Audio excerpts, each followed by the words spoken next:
जय हिंद दोस्तों। आज का जो हमारा टॉपिक है वो है वैदिक सभ्यता या वैदिक युग।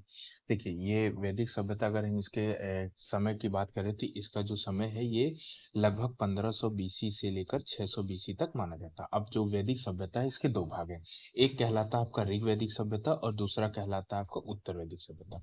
अगर हम ऋग वैदिक सभ्यता की बात करें, ऋग वैदिक सभ्यता में आपको मालूम है ऋग्वेद की रचना हुई थी, तो इसका जो समय है ये 1500 बीसी से लेकर के 1000 बीसी तक के बीच का माना जाता है। और उसके बाद अगर उत्तर वैदिक काल की बात करें तो ये आपका 1000 बीसी से लेकर के 600 बीसी तक का समय यहाँ पे माना जाता है। अब चलिए एक एक करके इसको समझ लेते हैं। तो देखिए, अगर हम ऋग्वेद की बात करें, ऋग्वेदिक काल की बात करें, तो ऋग्वेदिक काल में आपको मालूम है ऋग्वेद की रचना हुई तो ऋग्वेद में कई सारों के पुराने नाम दिए, प्राचीन नाम दिए। तो देख लेते हैं प्राचीन नाम किस किस के। जैसे मालूम है ऋग्वेद में हिमालय को हिमवंत कहा गया है, हिंदुकुश को अमुजवंत कहा गया, सिंधु को इंडस कहा गया है। उसके अलावा कई नदियां हैं, कई नदियों के प्राचीन नाम है, तो आपके डायरेक्ट एग्जाम में पूछ सकता है। तो जैसे झेलम को वितस्ता कहा गया है, चिनाव को अस्किनी कहा गया है, रावी को पुरुषनी कहा गया है, व्यास को विपाशा कहा गया है और सतलज को सतुद्री कहा गया है। उसके अलावा अगर हम सरस्वती की बात करें, सरस्वती को सरस्वती ही कहा गया है। तो ये थे आपके पुराने नाम जो कि ऋग्वेद में उल्लेखित हैं। अगर हम ऋग्वैदिक समाज की बात करें तो आपको मालूम है ऋग्वैदिक समाज 4 वर्णों में विभक्त था। जैसे ब्राह्मण, क्षत्रिय, वैश्य, शूद्र। ब्राह्मण आपको मालूम है सबसे उच्च वर्ण था और शूद्र सबसे निम्न वर्ण था। जो ये जो विभाजन है 4 वर्णों का, ये पेशा पर आधारित है। पेशा मतलब कार्य पर आधारित है कि जो पूजा पाठ का काम करेगा वो ब्राह्मण वर्ग का हो जाएगा, जो कि सेना में कार्य करेगा, लड़ाई झगड़ा वाला काम करेगा, छत्री हो जाएगा। वैश्य व्यापारिक वर्ग के होते हैं, तो शूद्र वो जो इन तीनों वर्गों की सेवा करते थे। और एक घर में 4 वर्णों के लोग रह सकते थे, क्योंकि ये जन्म आधारित नहीं था, पेशा आधारित था कार्य। देखिए, बाल बाल विवाह उस समय प्रचलित नहीं था। अब विधवा विवाह था जिसको नियोगी प्रथा कहा जाता है। इसमें जब किसी महिला का पति एक्सपायर हो जाता था तो वो अपने देवर के साथ विवाह कर लेती थी, तो ये नियोग प्रथा कहलाती है। फिर ये आपका ऋग्वैदिक समाज जो था, ये मतलब वैदिक समाज पूरा ये पितृ सत्तात्मक समाज था, मतलब कि सत्ता पुरुषों के अधीन थी। गाय को अघन्या कहा जाता था, मतलब गाय को ना खाने योग्य कहा जाता था। ऋग्वैदिक समाज में गाय बहुत इंपॉर्टेंट थी। और गायों के लिए, और जो युद्ध होता था, जैसे आज की जो युद्ध होता है वो संपत्ति के लिए होता है, तो उस समय की जो सबसे इम्पोर्टेंट संपत्ति थी वो गाय थी। जमीन नहीं थी, गाय थी, और गायों के लिए ही युद्ध होता था और उसको हम गविष्टि कहते थे। जो गायों के लिए युद्ध को गविष्टि शब्द कहा जाता है। ऐच्छिक राजा था, मतलब राजा का निर्वाचन होता था। अब 3 प्रकार की उस समय, जैसे आज लोकसभा राज्यसभा है, तो उस समय 3 प्रकार की सभाएं या संस्था आप समझ सकते हैं। तो एक था आपका सभा, दूसरा समिति और तीसरा कहलाती थी विदत। ये 3 प्रकार की सभा थी। तो अगर सभा की बात करें तो सभा ये आपके कुछ विशेषाधिकार प्राप्त लोगों का वर्ग था। एक तरह से आप समझ लीजिए कि ये वर्तमान स्थल की जो लोकसभा है, ये लोकसभा है, मतलब कि कुछ जो कि सम्मानीय समाज में व्यक्ति होते थे उनकी। समिति की बात करें तो ये सामान्य लोगों की समिति, सामान्य लोगों की समुदाय था, मतलब जैसे ग्राम सभा जैसे इसका ये था कि सब लोग इसमें आप बैठ सकते। अगर विधत की बात करें तो इसमें धार्मिक लोगों का समुदाय हुआ करता था। अब अगर कुछ अधिकारियों की बात कर लेते हैं कि इनकी राजनीतिक व्यवस्था, प्रशासनिक व्यवस्था कौन इंपॉर्टेंट है, तो आपको मालूम है सबसे पहले सबसे बड़ा राजा। राजा के बाद अगर दूसरे नंबर में था तो पुरोहित। पुरोहित एक तरह से राजा का संयोगी होता था, ये धार्मिक कार्यों में प्रवृत्त था। उसके बाद में सेना होती थी। सेना, हालांकि सेना जो थी वो अस्थायी थी, लेकिन सेना का एक अधिकारी था, सेनानी कहा जाता था। और गांव होते राजा, तो पूरे मतलब कि बहुत सारे गांव का प्रमुखिया हो जाता था, लेकिन गांव होते थे, गांव का जो प्रधान होता था वो आपका ग्रामणी कहलाता था। अगर हम ऋग्वैदिक धर्म की बात करें, ऋग्वैदिक धर्म कैसा था, तो ये यहाँ पे प्रकृति पूजा होती थी। पृथ्वी, इंद्र, अग्नि, सोम, वायु, ये सब की जितने भी प्रकृति मौजूद है उस सब की पूजा होती थी। इसके अलावा रुद्र की पूजा होती थी, जो कि जीवों की पूजा करते थे रुद्र के रूप में, जो कि आगे चल करके शिव का प्रतीक बन गया। उसके अलावा अदिति थी, अदिति जो कि देवताओं की माता कहलाती थी। सावित्री थी, सावित्री गायत्री मंत्र को समर्पित है। ये सावित्री जो कि आपको मालूम है ऋग्वेद के तीसरे अध्याय में सावित्री मंत्र का उल्लेख है, जो कि सावित्र को समर्पित था। उसके बाद है कोई पशु पूजा नहीं थी, ऐसा कोई साक्ष्य नहीं मिलता है। और गिरुआ रंग के बर्तन, मृदभांड आपके गिरुआ रंग के थे। तो ये था आपका, यहाँ पे आपका ये आपका पूरा ऋग्वैदिक सभ्यता के बारे में जानकारी थी। तो चलिए, ऋग्वैदिक सभ्यता के बाद अगर हम आगे अपना देखें तो ये आपका उत्तर वैदिक सभ्यता है। तो उत्तर वैदिक सभ्यता का आपको मैंने काल बता ही दिया, ये आपका 1000 से 600 बीसी ईसा पूर्व BC ईसा पूर्व समय था। और ऋग्वेद में सिर्फ ऋग्वेद की रचना हुई थी, और बाकी जितने भी ग्रंथ है, तो बाकी 3 वेद मतलब कि अ, सामवेद, यजुर्वेद, अथर्ववेद, उसके बाद है आरण्यक, उपनिषद, वेदांग, सारे इसके अलावा जितने भी धार्मिक ग्रंथ है, सबकी रचना आपका उत्तर वैदिक काल में हुई थी। तो चलिए देख लेते हैं। देखो, आपको मालूम है कि जो वैदिक काल है, ये आर्यों के आगमन से ही प्रारंभ होता है, ठीक है। तो जो ऋग्वैदिक काल था, यहाँ आर्यों का जो आगमन था, ये बहुत दूर तक नहीं था। ये लगभग पंजाब, हरियाणा, जम्मू कश्मीर और पश्चिमी उत्तर प्रदेश तक थे। लेकिन जब उत्तर वैदिक काल आया, तो आर्यों का जो विस्तार है वो बढ़ गया था। तो आर्यों ने पंजाब से लेकर ये पश्चिमी उत्तर प्रदेश और बिहार तक अपना विस्तार विस्तार कर लिया था। और विस्तार संभव क्यों हो पाया? क्योंकि आपको मालूम है, इस वाले इलाके, पूरे उत्तर प्रदेश बिहार वाला ये मैदानी इलाका है, तो यहाँ बहुत बड़े बड़े जंगल थे। लेकिन इनके, आपको मालूम है कि इनको इनके पास लोहा था, लोहा। तो इन्होंने लोहे की कुल्हाड़ी लेकर, लोहे के हथियार और घोड़ा का यूज करके ये दूर तक यात्रा कर लेते थे, और लोहे के द्वारा पूरे जंगल, जितने भी आपके उत्तर प्रदेश और बिहार में जितने जंगल थे, सबको काट दिए थे। तो इस कारण ही ये अपना विस्तार कर पाया। उसके बाद अगर आजीविका कृषि की बात करें, तो ये अब जैसे आपको जो ऋग्वैदिक काल था, ऋग्वैदिक काल में आपको बताया गाय इंपॉर्टेंट है। तो गाय इंपॉर्टेंट है मतलब कि ये जो यहाँ का प्रमुख पेशा है वो पशुपालन है, ठीक है। गायों के लिए युद्ध होता था, गविष्टि, तो गाय। लेकिन जैसे ही धीरे धीरे जब उत्तर वैदिक काल में आया, तो इन्होंने फिर एक इनका जो पशुपालन है वो पेशा गौण हो गया, मुख्य पेशा कृषि हो गया। और जो कि उस ऋग्वैदिक काल में मुख्य पेशा पशुपालन था, और कृषि लगभग गौण ही तरह समझ लीजिए। तो तो आजीविका का मुख्य साधन उत्तर वैदिक काल में कृषि हो गया।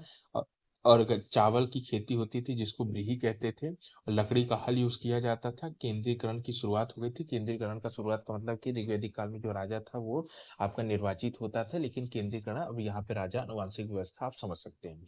उसके बाद है सभा। अब जैसे ऋग्वैदिक काल में महिलाओं का बराबर, मतलब कि महिलाओं का बराबर अधिकार दिया जाता था, शिक्षा की उनको अधिकार था, सभा समितियों में वो हिस्सा लेती थी। लेकिन जब उत्तर वैदिक काल आया, तो सभा में महिलाओं को भाग लेने की अनुमति नहीं थी। उसके अलावा समिति बनी रही, लेकिन जो आपका एक विदत नाम की एक संस्था थी, जो आपको मैंने बताया ऋग्वैदिक काल में थी, धार्मिक लोगों से, वो समाप्त हो गई थी उत्तर वैदिक काल में।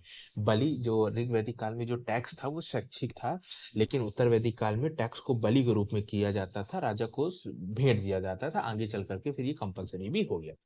अगर हम राजनीति के बाद अगर वर्ण व्यवस्था की बात करें, तो आपको मालूम है ऋग्वैदिक काल भी आपका 4 वर्णों में विभक्त था, लेकिन ये वर्ण पेशा पर आधारित थे। लेकिन अगर यहाँ पे देखे जाए, तो धीरे धीरे ये वर्णों में आनुवांशिकता बढ़ती जा रही थी। तो आपको मालूम है, जैसे ब्राह्मण जो प्रभुत्वशाली था, उसके बाद है क्षत्रिय, ये शासन और रक्षा के लिए दक्ष थे। उसके बाद है आपका वैश्य वर्ण, जो कि व्यापार करते। शूद्र, ये जो ऊपर 3 वर्ण है, इनकी सेवा का काम शूद्रों का होता था।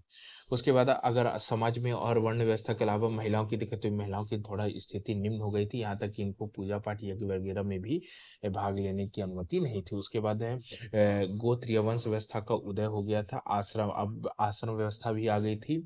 और यहाँ पे आश्रम व्यवस्था का जो जो आपका प्रादुर्भाव है, उद्भव, वो तो आपके जैन और बौद्ध पंथों के उद्भव के कारण हुआ था। एक तरह से कि किसी भी उम्र में संन्यास ना ले, इसलिए आश्रम विभाजित कर दिया। व्यक्ति के जीवन को 4 चरणों में विभाजित कर दिया, जैसे कि ब्रह्मचर्य 0 से 25 वर्ष था, इसमें व्यक्ति ज्ञान और नैतिक कार्य करता था। फिर गृहस्थ, विवाह के बाद गृहस्थ, संतान उत्पत्ति, फिर वानप्रस्थ, और फिर उसके बाद संन्यास, मोक्ष वाली प्राप्ति, ये 4 आश्रम थे। उसके बाद अगर मिट्टी के मृतभांडों की बात करें, तो भूरे रंग की मिट्टी के बर्तन बनाए जाते थे। तो ये था आपका ऋग्वैदिक काल का इंट्रोडक्शन। उसके अलावा अगर आगे बात करें, तो आपको मालूम है कि ऋग्वेद के अलावा जितने भी ग्रंथ है, तो सब की रचना उत्तर वैदिक काल में हुई। तो चलिए, इस जो आपके अन्य वेद हैं उनकी बात, तो आपको मालूम है वेद जो है वो प्राचीनतम है। सबसे पुराना वेद आपका ऋग्वेद है, जिसकी रचना ऋग्वैदिक काल में हुई थी। और वेदों को कहा जाता है कि ये भगवान द्वारा प्रदत्त, मतलब भगवान द्वारा दिया गया, इसलिए अपौरुष कहा जाता है। अपौरुष मतलब होता है जिसकी रचना पुरुष ने नहीं की है। उसके अलावा अगर इसकी वेदों की शाखा की बात करें, कि वेदों की, तो आपको मालूम है संहिता होते थे, जिसमें ऋचाओं का समूह होता था। संहिता है वेदों के, हर वेद की संहिताएं हैं। ब्राह्मण, आरण्यक, उपनिषद, ही हर वेद इस भागों में विभक्त है। अगर ब्राह्मणों की बात करें, तो ये बलिदान और अनुष्ठान की इसमें वर्णन मिलता है। आरण्यक की बात करें, तो ये जो साधु जंगलों में रह करके गुरु से शिक्षा प्राप्त करते थे, वो अपना सारा दार्शनिक सिद्धांत इस आरण्यक पुस्तक में लिखते थे। फिर लास्ट है आपका ये वेदांत, इसको वेदांत या उपनिषद भी कहते हैं। यहाँ पे वेदों का अंत मतलब दार्शनिक विचारधारा, ये ज्ञानों का ज्ञान जितना भी ग्रहण इसमें लिखा हुआ है। और कुल लगभग माना जाता है कि 108 उपनिषद है, और प्रमाणित 10 या 8 को कहीं कहीं 8 भी मिलता है, उतने माना गया। अब अगर ऋग्वेद की बात करें, चलिए अब पढ़ यहाँ पे लेते हैं, हालांकि रचना ऋग्वेदिक काल में हुई। तो आपको मालूम है सबसे पुराना और सबसे बड़ा ग्रंथ जो है वो ऋग्वेद है। 10 मंडल है। दूसरे से सातवें मंडल मूल रूप से है, मतलब कि दूसरे से सातवें मंडल मूल रूप से पाए जाते हैं, लेकिन पहला आठवां नौवां इनकी पहले मंडल, आठवें नौवें और 10वें मंडल इनकी रचना बाद में हुई थी, ठीक है। उसके बाद है 1028 सूक्त है, और जो ऋषि इसका उन सूत्रों का उच्चारण करता है उसको होत कहते हैं, और 10,600 के आसपास आपकी ऋचाएं मिलेंगी श्लोक में। देवताओं की बात करें तो देखिए, देवताएं क्या है ना, हर समय में अलग अलग इम्पोर्टेंट होती जाएंगी, अलग बदलती जाती इंपॉर्टेंस उसकी। तो ऋग्वैदिक काल में जो सबसे इंपॉर्टेंट देवता थे वो इंद्र थे, ठीक है, क्योंकि ऋग्वैदिक काल में वर्षा के लिए इंपॉर्टेंट तो इंद्र को माना गया। उसके अलावा विष्णु और वरुण को भी माना जाता है। गायत्री मंत्र की रचना ये थर्ड आपको तीसरे मंडल में मिलेगी, जो कि सावित्री के लिए समर्पित है। उसके अलावा सोम का उल्लेख आपको 9वें मंडल में मिलता है, ग्रहों के देवता। उसके अलावा 10वें मंडल में पुरुष सूक्त मिलता है, जिसमें आपको ये वर्ण व्यवस्था, जैसे कि उसमें बताया गया कि ब्राह्मणों जिनकी उत्पत्ति मुख से होती है, क्षत्रिय जिनकी उत्पत्ति भुजाओं से होती है, वैश्य जिनकी उत्पत्ति जंघा से होती है, और शूद्र जिनकी उत्पत्ति पैर से होती है। तो ये थे आपका ऋग्वेद के इंपॉर्टेंट फैक्ट। अब आगे हम सामवेद की बात करें तो इसमें मंत्रोच्चारण धुन मतलब गाए जा सकने वाली ऋचाओं का इसमें संग्रह है।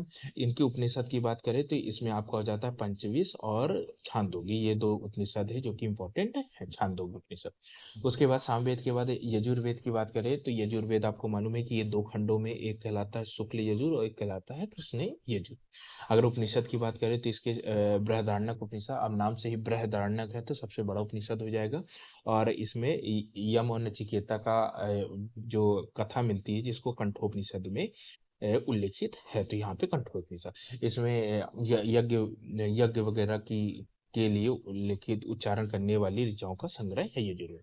उसके बाद जो आपका आखिरी वेद है वो आपका है अथर्ववेद। ये जादुई सूत्र मतलब जादू टोना और वशीकरण मंत्र ये सब का इसमें वर्णन है।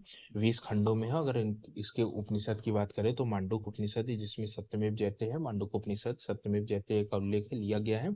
और महाउपनिषद है जिसमें वासुदेव कुटुंबकम का उल्लेख है, ठीक है, मतलब वासुदेव कुटुंब पूरे पूरा विश्व को एक परिवार के रूप में बताता है। तो ये थे आपके वेद। वेद के बाद जो दूसरा इंपॉर्टेंट हो जाता है ये वेदांग। देखो वेदांगों की रचना वेदों को भली भांति समझने के लिए की गई, क्योंकि ये वेद जो है वो संस्कृत में लिखे गए थे और काफी टफ लैंग्वेज थी, ठीक है। तो 6 वेदांग है, शिक्षा, जो शिक्षा, कल्प, व्याकरण, निरुक्त, ज्योति और छंद। तो ये है। तो देखिए शिक्षा क्या है, शिक्षा का मतलब होता है स्वर विज्ञान। स्वर विज्ञान मतलब उच्चारण से संबंधित है शिक्षा, ये याद रखिएगा, इसको कंफ्यूज नहीं होगा, सीधे आपसे पूछ सकता है। फिर शिक्षा और बोल देगा तो आप कुछ और सोच लेंगे, लेकिन यहाँ पे जो शिक्षा का बताया गया है वेदांगों में वो है आपका स्वर विज्ञान, ठीक है, उच्चारण सरल है। फिर कल्प, कल्प का अर्थ है अभ्यास का अध्ययन करना, ठीक है। फिर व्याकरण, ये तो ग्रामर वाली पुस्तक है। निरुक्त, ये व्युत्पत्ति साक्ष्य का इसमें अध्ययन किया जाता है। ज्योति, ये आपका अध्ययन प्रकाश, या एक तरह से आप समझ सकते हैं कि ज्योतिष का इसमें मगध मुनि द्वारा बताया गया। फिर छंद है, ये आपका काव्यात्मक विषयों का वर्णन है। छंद आपको पता ही है। वेदांगों के अलावा फिर जो अगले इंपॉर्टेंट हो जाते हैं ये है दर्शन शास्त्र। देखिए दर्शन शास्त्र आपको मालूम है छह दर्शन शास्त्र है मुख्यतः, ठीक है। तो जैसे पहला है आपका सांख्य दर्शन।